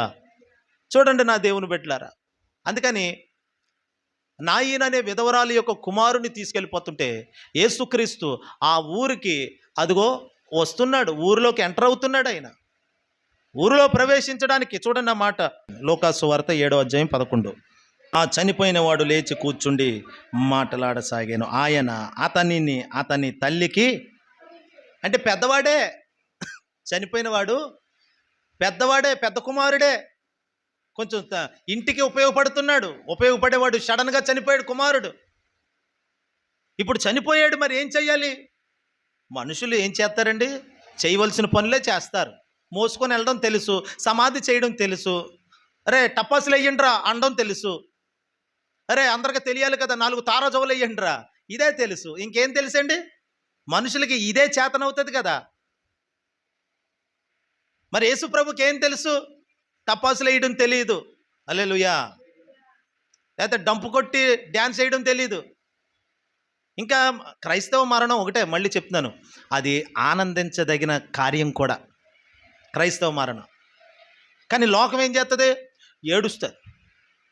మీకు తెలుసండి, కొంతమంది ధనవంతులు ఏడవటానికి మనుషులు తెచ్చుకుంటారండి, డబ్బులకి. నిజంగానే ఏడవటానికి మనుషులు తెచ్చుకుంటారు. ఇంకా వాళ్ళు వస్తారు, వాళ్ళు ఎవరో తెలియదు, డబ్బులు తీసుకుంటారు కాబట్టి వాళ్ళకి ఒక ప్రాక్టీస్ ఉంటుంది. ఆ ఏడ్చి బ్యాచ్ ఒకటి వస్తుంది, వాళ్ళు వచ్చి ఏడుతారే ఆపరా అని డబ్బులు ఇచ్చినోడు ఆపమంటేనే ఆపుతాడు. ఉన్నది అది కూడా ఉంది కొన్ని చోట్ల. ఎందుకంటే గబుక్కున డబ్బు ఉన్న వాళ్ళు గబుక్కున ఏడిస్తే సిగ్గేసేస్తుంది. పలువురిలో వాళ్ళ మేకప్ పోతుంది, ఆ డ్రెస్ సెన్స్ అంతా కోల్పోతారని చెప్పి చక్కగా డిగ్నిటీగా ఉంటారు. ఇలా చేతులు కట్టుకొని ఇలా తల ఊపుతూ 2 కన్నీళ్ళు రాలుస్తూ ఉంటారు. గట్టిగా బోరున గట్టిగా ఏడవరు. అఫీషియల్ హల్లెలూయా చెప్పండి. కానీ అలాంటి వారి గృహాలకండి డబ్బులు ఇచ్చి తెప్పించుకుంటారు ఏడవటానికి, డంపులు కొట్టించుకుంటారు, ఏడుస్తారు, ఏడుస్తారు. ఓ చోట అలా ఏడుస్తుంటే ఎవరో పాపం వాళ్ళ ఇంట అలా ఆయన చనిపోయాడేమో అనుకుంటుంటే అది జీతానికి వచ్చిందంట. జీతానికి వచ్చిన వాళ్ళు అలాగే ఏడ్చేస్తున్నారండి, డబ్బులు తీసుకొని ఏడుతున్నారు. చూసారా మనిషి మరణం ఎంత ఇదిగా అయిపోయిందో. కనీసం ఆ బాధ ఉంటుంది కదండి మనసులో. జస్ట్ వీళ్ళు ఫీల్ అవుతారంట, వాళ్ళు ఏడుస్తారంట. ఇదేమన్నా డ్రామానా? అలాగైపోయిందండి. మనిషికి విలువ లేదు. కానీ యేసయ్య బ్రతుకున్న మనిషికి విలువని ఈ లోకంలో చచ్చిపోయిన మనిషికి విలువనిస్తున్నాడు నా యేసు. హల్లెలూయా. చచ్చిపోయిన మనిషికి విలువనిస్తున్నాడండి నా దేవుడు. బ్రతుకుండగానే సమాధి చేసేసే ఈ లోకంలో చచ్చిపోయినా కానీ ఆ చచ్చిన వ్యక్తికి విలువనిచ్చి వాడిని లేవనెత్తే దేవుడు నా దేవుడు. హల్లెలూయా. నువ్వు మరణిస్తే వినాలమ్మా, నువ్వు మరణిస్తే నీ మరణానికి పెద్ద విలువ ఉండదు. 4 రోజులు ఏడుస్తారు, మర్చిపోతారు. కానీ యేసయ్య కలకాలము తన అరచేతుల మీద నిన్ను చెక్కుకొని ఉన్నాడు. ఈ ప్రేమ, ఈ సత్యం నీకు అర్థమైతే చాలు. అందుకనే శాశ్వతమైనది ఈ భూమి మీద ఏది లేదు. యేసుక్రీస్తు ఒక్కడే శాశ్వతమైన ప్రేమతో నన్ను ప్రేమిస్తున్నాడన్న సత్యాన్ని నువ్వు తెలుసుకోవాలి భూమి మీద. హల్లెలూయా. భార్య చనిపోయింది, భర్త కూడా వెళ్తాడండి. ఎక్కడి వరకు వెళ్తాడో ఈ సత్యాలు తెలుసుకోవాలి. ఎక్కడి వరకు వెళ్తాడో? సమాధి వరకు వెళ్తాడు. నా భార్యతో పాటు నన్ను కూడా పెట్టింది అంటాడా? ఏ భర్తని ఎలాగంటాడండి? ఏ భార్య అయినా బాగా ఏడుతుంది, బాగా ప్రేమ కదా, నా భర్తతో పాటు నన్ను కూడా పెట్టింది అంటదా? ఇప్పుడు లేరు. ఒక ఆమె పూర్ణిమ అనే ఒక చిన్న పాప చనిపోయింది. సంవత్సరం పాటు ఆ తల్లి, ఆ పాప వాళ్ళ అమ్మ బయటికి రాలేదండి. ఆమె ఇంట్లో నుండి బయటికి రాలేదు, ఒక్కసారి కూడా బయటికి రాలే. ఆవిడ ఎప్పుడు నీళ్ళు మోసుకునేది కొల దగ్గరికి, వీధి కొల దగ్గరికి వచ్చి సంవత్సరం పాటు వాళ్ళ భర్త నీళ్ళు మోసాడు. అంత ప్రేమ పెట్టుకొని మరే కుమార్తెతో వెళ్ళొచ్చు కదా. మరణం అది, భయపడాల్సిందే. కానీ యేసయ్యకి మరణానికి వెళ్ళటానికి ఏ భయం లేదు. హల్లెలూయా. నన్ను కొడతారు, చంపుతారు, పేతురు, నేను చనిపోవాలి, సమాధి చేయబడాలి నేను. ఆయన ఎంత ధైర్యంగా వెళ్ళాడండి యేసయ్య. హల్లెలూయా. ఆయన ఒక్కడేనండి మరణానికి ఎదురెళ్ళింది. ఆయన బట్టే మనకు కూడా ధైర్యం వచ్చింది. ఆయన బట్టే ఈరోజు నాకు కూడా ఒక ధైర్యం, మరణం అంటే భయం లేకుండా. హల్లెలూయా. క్రీస్తుని గురించినటువంటి యేసయ్య కోసం వచ్చే మరణం చాలా సంతోషకరమైంది. లోకంలో ఇక యేసయ్య కోసం తప్పించి వేరే వేరే వాటి కోసం వచ్చే మరణం అది దుర్మరణం. మంచి మరణం ఏంటో తెలుసా? యేసయ్య కోసం చనిపోవడమే మంచి మరణం. దుర్మరణం యాక్సిడెంట్ అయ్యి ఇప్పుడే 4 కుమారులు చనిపోయారు అని అంట, దుర్మరణం అది. అలాగే క్రైస్తవ జీవితంలో దుర్మరణం ఏమిటో తెలుసండి? యేసయ్య కోసం కాకుండా నీవు ఏదో కారణం చేత చనిపోతే, ఒక అప్పు కోసమో లేకపోతే ఎవరో బెదిరింపుల కోసమో ఇంకో దానికోసం చనిపోతే అది దుర్మరణం. కానీ క్రైస్తవ్యంలో మంచి మరణం ఏంటో తెలుసా? యేసయ్య కోసం చనిపోవటమే మంచి మరణం. హల్లెలూయా. అలాంటి మరణాన్ని మనం అపేక్షించాలి. కానీ ఏలియాలో అలాంటి మరణాపేక్ష లేదండి. ఒక బెదిరింపు కోసం వచ్చిన మరణాపేక్ష వచ్చిందంట అతనిలో. ఏ మరణం? ఒక బెదిరింపును బట్టి కలిగిందంటే అతనిలో ఆ మరణం. చచ్చిపోవాలి ఇంక నేను, ఆమె చంపే ముందే నేను చచ్చిపోవాలి. దేవుడి దగ్గరికి వెళ్ళి చెట్టు కింద కూర్చొని నన్ను చంపే ఇంకా ఇంత మట్టుకు చాలును యెహోవా, నన్ను తీసేసుకో, నాకు మరణం పంపించు. దేవుని దృష్టిలో అది లేదు. ఏలియా, నీ డిక్షనరీ నా దగ్గర ఉంది, నీ జీవము నా చేతిలో ఉంది, కాబట్టి అప్పుడే రాలేదు. నీ మరణ దినం అప్పుడే కాదు, అసలు మరణ దినమే రాయలేదు, నీ డైరీలో మరణ దినం లేదు ఏలియా. హల్లెలూయా చెప్పండి. ఓ మాట చెప్తున్నాను వినండి దేవుని బిడ్డలారా, మరణం అప్పుడే కాదు. ఒకవేళ మరణం లేదేమో నీ జీవితంలో యేసు నామములో. ఎందుకని ఈ లోపల ఆయన వస్తే మహిమ శరీరం ధరించుకొని, మహిమను ధరించిన యోధులతో కలిసి దిగి వచ్చేదావు నా కోసమే. మహిమను ధరించిన యోధులతో కలిసి దిగి వచ్చేదావు నా కోసమే. వేల్పులలోన బహుగనుడవు నీవు. హల్లెలూయా. దేవుడు అలాగ ఒక మహిమను ధరించుకొని మహిమను తీసుకొని రాబోతున్నాడు. ఆ మహిమను నువ్వు ధరించుకుంటే, ఈ లోపల నువ్వు చనిపోయి సమాధిలో ఉంటే నువ్వు మహిమను ధరించుకొని పైకి లేపబడతావు. చేతులెత్తి పైకి హల్లెలూయా చెప్పండి. నీకంటే ఒక మహిమను ఇస్తాడు. అందుకనే ఇవన్నీ సత్యాలు. నేను చెబుతున్న ప్రతి మాట, నేను సమాధి చేసే ఏ ఒక్కరైనా నీ ఒంటి మీద ఉన్న విలువైన వస్తువుల్ని దక్కించుకుంటారు, కానీ నిన్నుగా తీసుకెళ్ళి పాతి పెట్టేస్తారు. నీతో ఎవరో రారు, ఏ వస్తువు నీతో కూడా పాతి పెట్టరు. తెలుసండి, ఏ వస్తువుని కూడా నీతో పాటు ఏదో మరీ ఇదిగా ప్రేమ ఉంటే ఒంటికి ధరించుకుంది కదా, ఆ మనిషికి ఏది ఇష్టం? ఒక ఆమెకి చుట్ట ఇష్టం అంటండి, తర్వాత సారా ఇష్టం అంట. పంతులమ్మ మామగారు అనేవాళ్ళు. కానీ ఆమెకి ఉన్న చెడ్డ అలవాటు ఏంటి? చుట్ట సారా ఎప్పుడో తాగిదంట.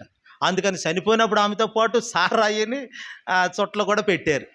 ఎంత పోతుందామె పరలోకం? దేవుడికే ఎరుక. హల్లెలూయా. చూడండి దేవుని బిడ్డలారా, అలాగా అంటే నువ్వు చనిపోతే నీకు ఏది ఇష్టమో, నీకు బంగారం అంటే ఇష్టం జీవితం అంతా, అమ్మా నీ మెడలో గొలుసు ఇయ్యమ్మని కూతురు బతికొండగానే అడుగుతుంది. ఎందుకు అడుగుతున్నావు? ఊరకనే అడుగుతున్నాను. ఉత్తిదే కూతురు నిర్ణయం ఏంటి? మా అమ్మ రేపో మాపో అంటది. ఆ మెడలో గొలుసు ముందుగా నేనెవను అని మొత్తం మీద ఆ గొలుసుతోనే ఆ మనిషి ముగించేసింది. ఇప్పుడు కూతురు వీళ్ళందరూ వచ్చారు, కొంచెం మంచి కూతురు అనుకోండి, ఏం చేస్తుంది? ఆ బంగారం, మా అమ్మకి చచ్చిపోయే వరకు బంగారం అంటే ఇష్టం కాబట్టి ఆ బంగారంతోనే పాతేంట్రా ఆ మనిషిని. లేకపోతే కొంచెం దొంగ మనిషి అనుకోండి,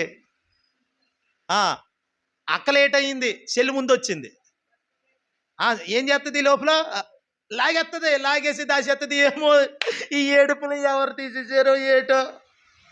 ఇది నువ్వు చనిపోయినప్పుడు నీకేం తెలుస్తుంది అమ్మా? హల్లెలూయా చెప్పండి సరే. బ్రతుకున్నప్పుడు నీకు ఇవన్నీ తెలుస్తున్నాయి, చనిపోయి నీకు ఎవరు చెప్తారు? ఇదిగో నీ గొలుసు నీ పూర్తి తీసేసింది నీ చిన్న కూతురు అంటే నీకు తెలుస్తుందా? తెలిస్తే అసలు నువ్వు మరణాన్ని కూడా కాలుతో తన్నేసి పైకి వస్తాను. ఇవన్నీ సత్యాలు, ఏది అబద్ధం కాదు. చేతులెత్తి హల్లెలూయా చెప్పండి. నువ్వు చనిపోయేటప్పుడు ఎలా చనిపోతావు? ఎలా సిద్ధపడుతున్నావు మరణానికి? అంటే ఇప్పుడు సిద్ధపడాలండి. యేసయ్య రాకడకి సిద్ధపడు. హల్లెలూయా. దేనికి సిద్ధపడాలి? ఏసై రాకడికి సిద్ధపడు. ఈ లోపల ఆయన నిన్ను పిలిచాడనుకో, పరిశుద్ధమైన పిలుపుతో పిలిచాడు ఆయన, నిన్ను పిలిచాడనుకో, వచ్చే అన్నాడు అనుకో, ఇక్కడ కార్యక్రమాలన్నీ జరుగుతూ ఉంటాయి, నువ్వు అక్కడ ఏసై ఒళ్ళో ఉంటావు. అది ఆ దాని కొరకు ఎదురు చూడు, అంతే తప్ప చచ్చిపోవాలి. ఎందుకు చచ్చిపోవాలి? నీకు దేవుడు నిర్ణయించిన రోజులన్నీ క్షేమంగా ఉండాలని ప్రభు కోరుకుంటున్నాడు. ఇది ప్రభు నిర్ణయం. ఇది హల్లెలూయా. ఏలియా చచ్చిపోవాలంటే అసలు నీ జీవితంలో మరణమే లేదు. ఏలియా మరణానికి భయపడతావు నువ్వు, ఎవరో మనిషి బెదిరిస్తే. కొంతమంది అలాగే బెదిరిస్తారండి మనల్ని. ఆ బెదిరింపులకి ఏం చేయలేక, ఒక అడుగు కూడా వేయలేక, అలాంటి పరిస్థితులు నీకుంటే అప్పుడు కూడా యేసయ్య వైపే చూడాలి. హల్లెలూయా. అప్పుడు కూడా ప్రార్థన సహాయమే, అప్పుడు కూడా సంఘంలో ఒక ప్రార్థన సహాయం కోరడమే, సేవకులతో చెప్పుకోవడమే పరిస్థితి ఏదైనాను.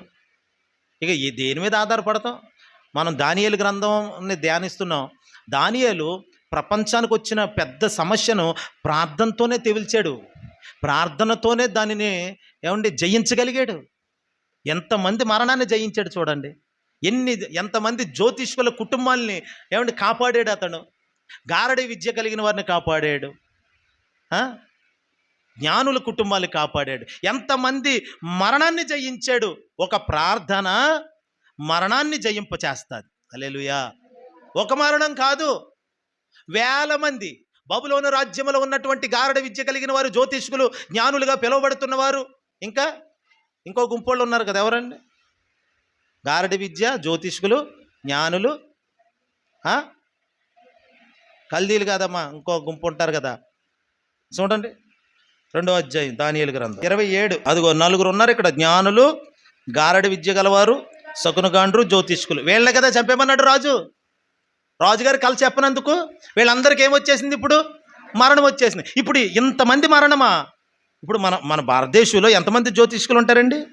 కొన్ని వేల మంది ఉంటారు కదా. గారడి విద్య కలిగిన వాళ్ళు, శకునగాండ్రు, జ్ఞానంగా పిహెచ్డీలు చేసిన వాళ్ళు, అంటే చదువు పరంగా పొందిన జ్ఞానం. వీళ్ళందరూ ఏమవ్వాలి? ఇప్పుడు దానియేలు కాలంలో చచ్చిపోవాలి. వాళ్ళందరి జీవితాలలో అంటే ఎన్ని కుటుంబాలను మరణము కమ్మింది. అలాంటి కమ్మేసినటువంటి మరణాంధకారమును ఒకే ఒకడు ప్రార్థనతో జయించాడు యేసు నామములో. అందుకనే నువ్వు ప్రార్థన చెయ్యి. హల్లెలూయా. ఇప్పుడు మరణములో నుండి జీవములోకి దాటాడు ఎవరు? వీళ్ళందరూ. మరణము లేదు ఇప్పుడు, అందరికీ జీవం వచ్చింది, అందరూ బ్రతికారు. ఓకే అమ్మా దానియేలు, థ్యాంక్ యూ దానియేలు, నువ్వు కలభావం 2 చెప్పినందుకు నీకు చాలా ధన్యవాదాలు అని చెప్పేసి ఊరుకొని ఉంటారండి. ఎన్ని కుటుంబాలు దానియేలు ఇంటి ముందు, హల్లెలూయా, దానియేలు ఇంటి ముందు ఎంతమంది క్యూ కట్టి ఉంటారో ఆ రోజుల్లో. అవన్నీ రాయబడలేదు. ఒకసారి తలంచండి. ఇప్పుడు ఒక ఇంటోళ్ళకి మనం చచ్చిపోయేవాడికే మనం చచ్చిపోతాడు, కానీ మనం బ్రతికించామనుకోండి ఓ మేలు చేసి, వాళ్ళందరూ కృతజ్ఞతగా ఉండరండి మనకి. వాళ్ళందరూ ఇంటికి వచ్చి థ్యాంక్స్ చెప్పరా? అంతెందుకు, నేను గవర్నమెంట్లో చిన్నపిల్లలకి 1వ తరగతి చదివే పిల్లలకి ఫ్రీ ఎడ్యుకేషన్ ఇస్తుందని చెప్పి మన బుడ్డీని జాయిన్ చేశాం. ఆ విషయం చాలామందికి తెలియదు. అంటే 25% గవర్నమెంట్కి ప్రైవేట్ స్కూల్ అన్నీ ఇవ్వాలన్న సంగతి చాలామందికి తెలియదు. అయితే తెలియకపోతే నాకు తెలిసిందే, ఒక అన్న చెప్పారు, నేను చిన్న పాపను జాయిన్ చేసాం నారాయణ స్కూల్లో. అంటే ఫీజు అంతా కట్టక్కర్లేదు, సగం కట్టాలి. అప్పట్లో అయితే అసలు ఫీజే లేకుండా స్టార్టింగ్లో అయితే ఈ సంగతి ఒక 2-3 చెప్పాను. వాళ్ళకి సీట్ వచ్చింది, వాళ్ళ పిల్లలకి ఫ్రీగా వచ్చిన తర్వాత నా దగ్గరికి వచ్చండి. వాళ్ళు ఎంత కృతజ్ఞత చెల్లించారు, స్వీట్ ఇచ్చారు నాకు. ఇంటికి వచ్చి ఈరోజు మా బాబు ఇలాగా ఫ్రీగా చదువుకోవడం మీరు చెప్పడం వల్లే అని చెప్పి కృతజ్ఞత చెల్లించారు. నేను అనేది ఏంటంటే, చిన్న మేలు చేస్తేనే స్వీట్ అట్టుకొని వచ్చి థ్యాంక్స్ చెప్తున్నారు. మరి దానియేలు ఇంటి ముందు ఎంతమంది ఉండి ఉంటారు చూడండి. ఎంతమంది గారడి విద్య కలిగిన వాళ్ళు, ఎంతమంది జ్యోతిష్కులు వచ్చి ఉంటారు. హల్లెలూయా. ఎంతమంది అంటే చూడండి, దానియేలు కృతజ్ఞతా భావాన్ని పెంచాడు మనుషుల్లో. చెప్పాలంటే చేసిన మేలునే మర్చిపోకూడదు అన్నట్లుగా వాళ్ళందరూ ఈరోజు. అప్పుడు ఉదాహరణకి ఓ జ్యోతిష్కుడి భార్య పిల్లలందరూ దానియేలు కాళ్ళ మీద పడిపోయి, అయ్యా మీరు లేకపోతే మా ఆయన గారు చచ్చిపోదు రండి. హల్లెలూయా. మీరు రాజుగారికి ఆ కళ భావం చెప్పారు కాబట్టి ఈరోజు నా కుటుంబం సజీవంగా ఉందండి. అబ్బాబా ఏంటి? అప్పుడు దానియేలు అంటాడు, నేనేం కాదండి బాబు, దేవుడు బయలుపరిచాడు ఇదంతా కూడా. ఆయన ఆయన ఎవరండి? ఏ దేవుడండి? ఆయన పేరు నజరేయుడైన యేసు. జీవమై ఉన్న దేవుడు ఆయన. ఆయన చేస్తాడు ఈ కార్యాలు. నా వల్ల కాదు. అప్పుడు అప్పుడు యేసయ్య కోసం ఎంతమంది తెలుసుకుంటారు. హల్లెలూయా. ఎవరి వలన కాని కార్యాలు నీ వలన దేవుడు జరిగిస్తాడు. నా వలన దేవుడు జరిగిస్తాడు. చూడండి, అనేకులు మన ఎదుట మోకరిల్లేటట్లుగా దేవుడు చేయబోతున్నాడు.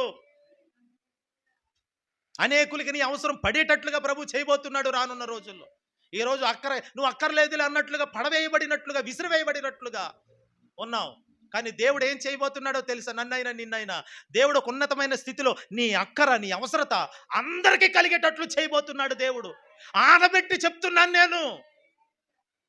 మరణాపేక్షతో పీడింపబడిన నేను ఈరోజు జీవమై ఉన్న నా యేసే నాకు జీవమని ఎంచుకున్న నేను ప్రవచిస్తున్నాను. ఖచ్చితంగా ఒకరోజు రాబోతుంది మన అవసరత లక్షల మందికి ఉండేటట్లుగా ప్రభు చేయబోతున్నాడు. హల్లెలూయా. నమ్ముట నీ వలనైతే నమ్మువానికి సమస్తం సాధ్యమే. ఏదో వచ్చాము, వెళ్ళాము, 4 మాటలన్నాము అన్నట్టుగా వెళ్తే నీ జీవితంలో ఎక్కడ ఇసులు గొంగలు అక్కడే అన్నట్టు ఉంటావు. కానీ ఈ మాటలు విని ఒక వైరాగ్యం తెచ్చుకొని, ప్రభువా నా జీవము నీ మీదే ఆధారపడతాను. ఈ మరణకరమైనది ఏదొచ్చినా, అందుకనే మరణకరమైనది ఏది తాగినా అది మనకి మరణంగా ఉండదంటండి. ఎప్పుడు? ఆయన అనుమతించినప్పుడు. హల్లెలూయా. ఎవరో బలవంతంగా పట్టించేశారు నీకు, తాగు, ఈ విషం తాగు అని. కానీ అది నీకేమి హాని చెయ్యదు. నీవు భుజంగములను నాగుపాములను అణగద్రొక్కెదవు, కొదమ సింహములను నీవు త్రొక్కెదవు. 91వ కీర్తన అంతా అప్పుడు మంద యేసునామములో. దేవునికి స్తోత్రం కలుగును గాక. నీవు అతనిని దీర్ఘాయువుతో తృప్తిపరిచెదవు. అతడు నీ నామమును ఘనపరచును. చూడండి దేవుడు ఎలా చేయబోతున్నాడు. అందుకనే నా దేవుని బిడ్డలారా, ప్రభు సెలవిస్తున్నాడు, నీ జీవితాన్ని దేవుడు మరణం కొరకు కాదు, జీవము అక్షయత కలిగి ఈ భూమి మీద నువ్వు జీవించాలి. ఏలియా, మరణం లేదు నీ జీవితంలో. అదేంటి ప్రభా, నాకు మరణం కావాలి. నువ్వు అడిగినా ఇవ్వను, ఎందుకంటే నువ్వు చెయ్యాల్సిన పని ఉంది. అలాగే నువ్వెవరినే? ఎలీషాని తయారు చేయాలి. ఎలీషా లేపబడాలి. ప్రపంచానికి ఎలీషా అభిషేకం అవసరం. హల్లెలూయా. నీలో ఉన్న అభిషేకమే ఎలీషా అవసరం. ఎలీషా ఎప్పుడైతే వస్తాడో మరణము కూడా భయపడతాది. ఎలీషా రావాలి నీ నుండి. అందుకనే చూడండి, ఎలీషాలో ఎంత జీవం ఉందో ఒక మాట చెప్తాను. ఎలీషా చనిపోయినప్పుడు ఒక సమాధిలో పెట్టారు. అతడు దినములు పూర్తయ్యాక ప్రభు పిలిచినప్పుడు చనిపోయాడు. ఏలి ఏమో అగ్నిరథాలతో కొనిపోబడ్డాడు. ఎలీషా సేవ చేసిన కాలం అంతా సేవ చేసి అతడు నిద్రించాడు. నిద్రించిన తర్వాత అతడు పాతి పెట్టబడిన భూమిలో ఒక సైనికుణ్ణి, యుద్ధంలో చనిపోయిన సైనికుడిని కొంతకాలానికి తీసుకొచ్చి అక్కడ ఏ సమాధి లేకపోతే ఎలీషా పాతి పెట్టబడిన సమాధిలో పెట్టేశారు అతన్ని. ఆ సమాధి ఇంకా ఖాళీగా ఉంది, అందులో పెట్టేద్దామని పెట్టేసి వెళ్ళిపోయే లోపల ఆడు లెగిసి వెనకాల వెళ్ళిపోతున్నాడు. రే ఉండండి రా, నేను వస్తున్నాను. ఎవడ పిలిచింది?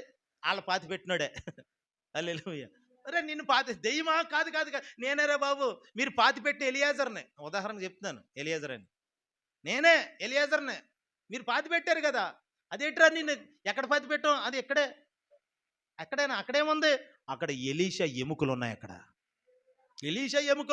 ఎలీషా ఎముకలు చచ్చినోడికి తగిలి అతడు లేచి బ్రతికాడంటే అండి యేసునామం. యుద్ధం చేయవలసిన వాడే చచ్చిపోయాడు. యుద్ధం మధ్యలో చచ్చిపోయాడు. దేవుడు మధ్యలో సావనివాడు నిన్ను. నీ యుద్ధం ఇంకా ఉంది యేసునామంలో. నీ యుద్ధం ముందుకెళ్ళాలి యేసునామంలో. ఎందుకని యుద్ధంలో ఓరాడి యుద్ధంలో కత్తి చేత పడిపడరా అన్న మాట నీ జీవితంలో రానివాడు నా దేవుడు. యుద్ధములో నీవు గెలిచి విజయం సాధించి విజయ సారథిగా, విజయ పతాకు ఎగిరేటట్లుగా నీ జీవితంలో చేస్తాడు. అప్పుడు నీకు మంచి ముగింపునిస్తాడు దేవుడు. అంతవరకు నిన్నేమీ కదిలించలేదు యేసునామములో. హల్లెలూయా. అందుకని యేసు వైపు చూడు, ఆయన వైపు చూస్తూ అడుగులు వేసి ఆయన మీద ఉన్న గురిని తప్పిపోకుండా ఉండాలి. నీవు జీవమును అక్షయతను వెలుగులోకి తెచ్చిన యేసు తన మరణం వలన అదంతా మన జీవితంలో జీవముగా చేశాడు. అలాగని యేసయ్య మరణంలో ఉన్నాడా? ఈరోజు సమాధిలో ఉన్నాడా? ఆయన లేచి సజీవుడై ఉన్నాడండి. ప్రభు తండ్రి యొద్ద కుడిపార్శ్వమందు ఉన్నాడు. ఆత్మస్వరూపిగా మనతో మన మధ్యలో ఇప్పుడు ఇలా సంచరిస్తున్నాడు. ఆయన జీవపు ఆత్మగా ఉన్నాడంటే యేసయ్య. ఇప్పుడు ఏ ఆత్మ? జీవపు ఆత్మ నీలో నివసిస్తున్నాడు ఇప్పుడు ఆయన. నీలో చూడండి, రోమపత్రిక 8వ అధ్యాయము 11వ వచనం.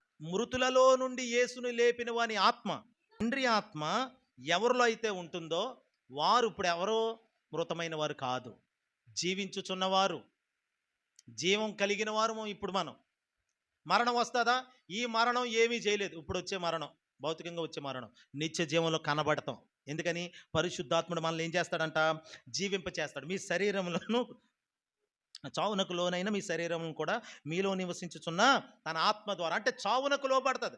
చావుకి, ఈ శరీరం చావుకి సంబంధించింది. మరణాపేక్ష కలిగిన ఆలోచనలన్నీ ఈ శరీరానికి సంబంధించినవి.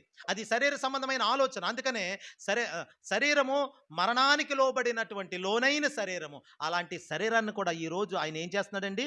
పరిశుద్ధాత్మ ద్వారా మనల్ని జీవింప చేస్తున్నాడు ఆయన. నీలో పరిశుద్ధాత్ముడు ఉన్నాడా? దుఃఖపడకు, చింతపడకు, ఆత్మలో ఆనందించు, పరిశుద్ధాత్మతో నింపబడుతూ ఉండు.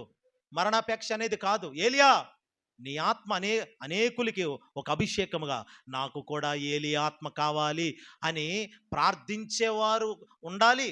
కాబట్టి నీ ఆత్మ ఇలా చచ్చిపోవడానికి కోసం కాదు, నీ ఆత్మ యుగ యుగాలు ఒక మంట వలె రేపబడుతూ మండుతూ ఉండాలి. ఏలియా, దేవుని ఉద్దేశం అది. మన అభిషేకం మనం ఎక్కడితో ముగించితే మనకేం ఉండదు జీవితం. కానీ దేవుడు మనల్ని ఎంతవరకు తీసుకెళ్తాడో అంతవరకు మనం నిలబడ్డామంటే తర్వాత తరానికే మనం లేకపోయినా ఆశీర్వాదంగా ఉంటాం. మన పేరు ఆశీర్వాదం అవుతుంది. మనం విడిచి వెళ్ళిన పరిచర్య ఆశీర్వాదం అవుతుంది. మనం విడిచి వెళ్ళిన ప్రతిదీ ఇతరులకి దీవెనగా మార్చబడతాది. హల్లెలూయా. దైవజనులు యేసన్న గారు లేరు మధ్యలో.